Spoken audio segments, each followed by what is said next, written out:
Where there's a hill, there's a way. This sloping driveway in Centerville, Massachusetts was just gushing water off of that roof. Downspouts would just empty into that lawn up above and then wash it out and then flow over the hill as well as into the driveway and into the road.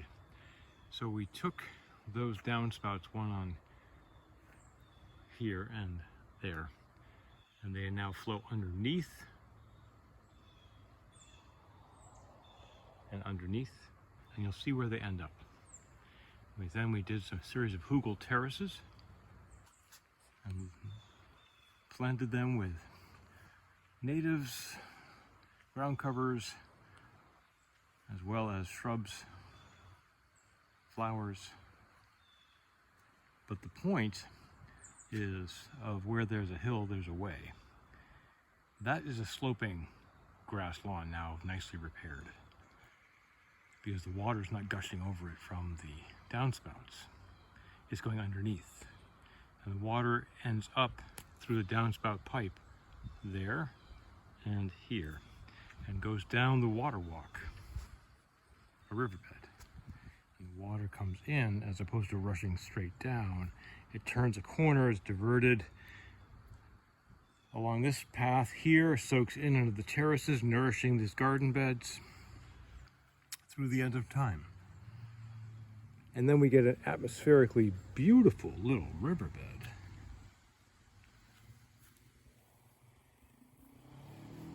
I'm going to come to the corner here, and we just finished putting in a new set of stairs going down so that the young lady who comes to visit Grandma can walk up these steps as opposed to that steep driveway. So these are called Stella's steps.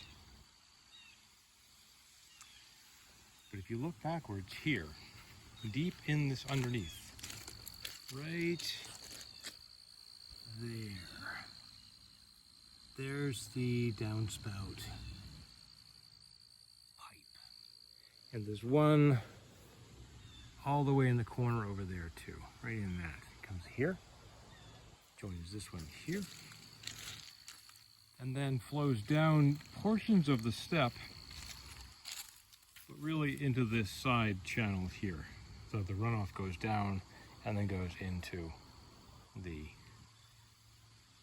lower part of the terraces.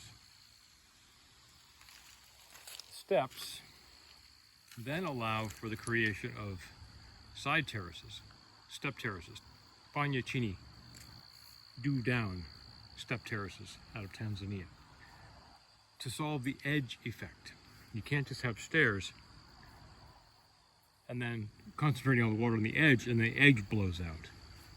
So this has to have some terraces that bolster the side of the step as well as prevent the erosion, concentrated erosion that would form along the edge. And now it had been a highly erosive hill, again, because of all the runoff would flow like this, providing a muddy slope to blow out into this area and into that property on the other side. What little water does make it through down this slope will hit this and hit that additional gravel swale and into another deep, 2 foot deep, 2 foot high Hugel terrace. That will be planted next spring once it gets recharged with the winter moisture. And that allows us to then repair the lawn down below, which was just a complete ruin. So now we're going to walk down Stella's steps.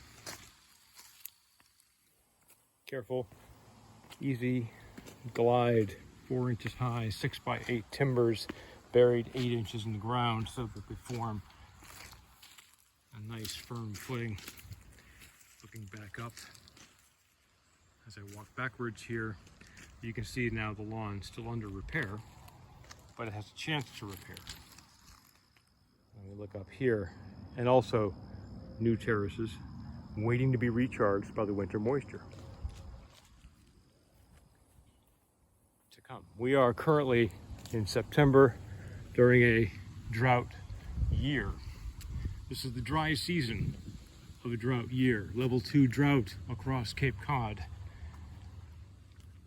But because of the capture of winter moisture, our wet season, which is the time when the groundwater table gets recharged in the winter, we will be in this drought phase through March of 2026.